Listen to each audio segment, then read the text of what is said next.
오늘의 큐티 말씀은 시편 94편 1절부터 23절입니다. 제목, 내가 넘어진다고 생각할 때에.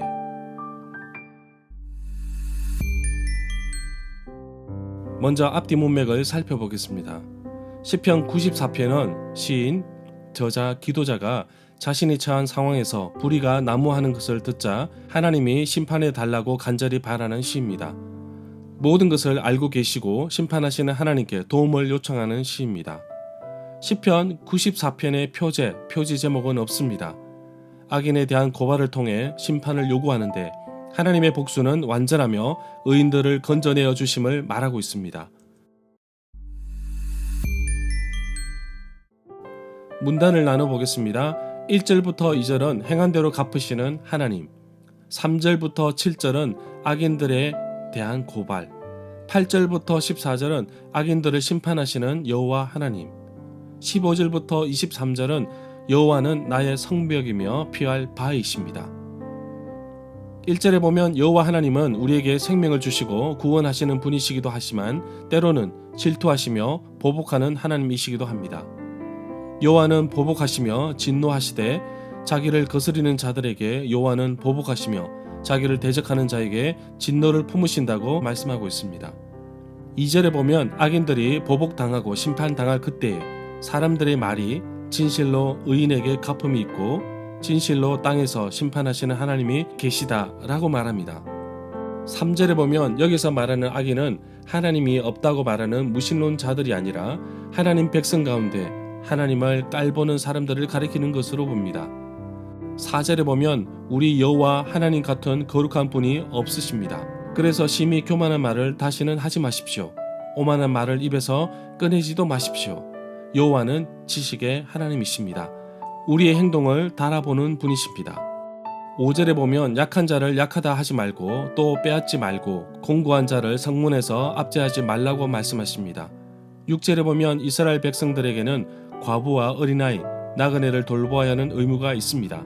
그러나 백성들이 무지하고 하나님의 말씀을 잊어버리면서 가난한 자를 불공평하게 판결하기도 하고 가난한 백성들의 권리를 박탈하며 과부에게 토색하고 고아의 것을 약탈하는 자들에게 화가 있을 것이라고 말하고 있습니다. 7절에 보면 야곱의 하나님이라고 표현하는 것은 창세기 28장에서 야곱에게 스스로 나타나신 하나님이신데 바로 그 하나님이 이스라엘의 하나님이십니다. 그들의 조상 야곱의 이름을 빌려서 언약의 하나님이심을 강조하고 있습니다. 10절에 보면 하나님께서 백성들을 못살게 하는 이들을 그냥 내버려 두신다고 하더라도 하나님께서 그들의 죄악된 행동을 모르시지는 않습니다. 귀와 눈을 만드신 분이 사람의 마음과 생각까지 읽으시는 분이시기 때문입니다. 11절에 보면 여호와께서는 사람의 생각이 허무하다는 것을 아십니다. 이 말씀은 고린도전서 3장 20절에 인용되었습니다.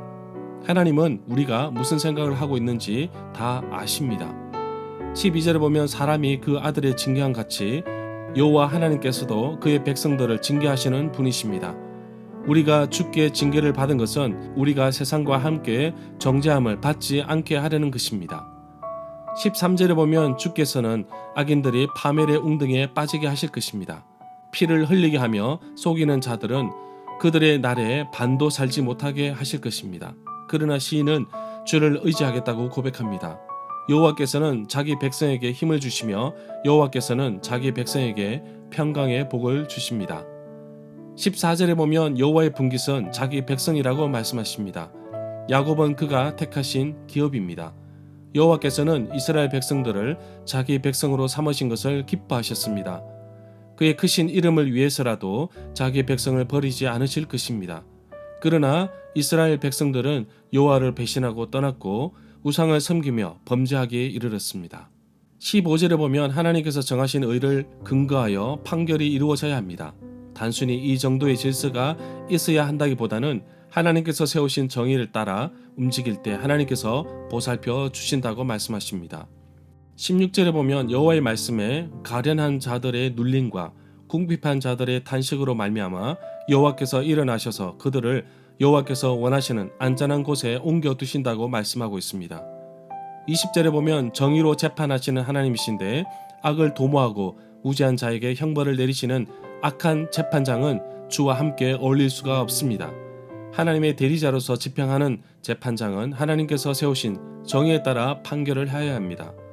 22절에 보면 여호와는 나의 요새이십니다.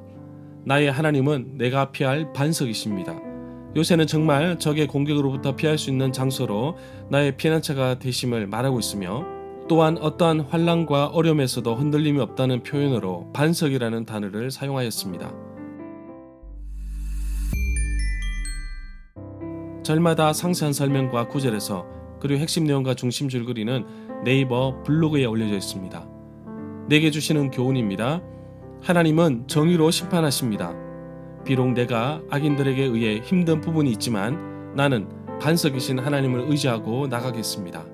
혹시 내가 악인들의 올무에 걸려 넘어질 때에도 나를 주의 사랑으로 붙드실 것을 믿음으로 고백하며 나아갑니다. 신앙의 삶에서, 사람들과의 관계에서, 사역 가운데서 다가오는 갈등과 염려를 다 주께 맡깁니다.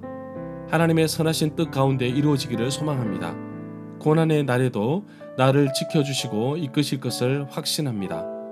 자기 백성을 버리지 않으시는 우리 아버지 하나님, 오늘도 내가 바른 길을 가도록 인도하여 주시고 위로하시는 하나님을 바라보며 살아가게 하옵소서.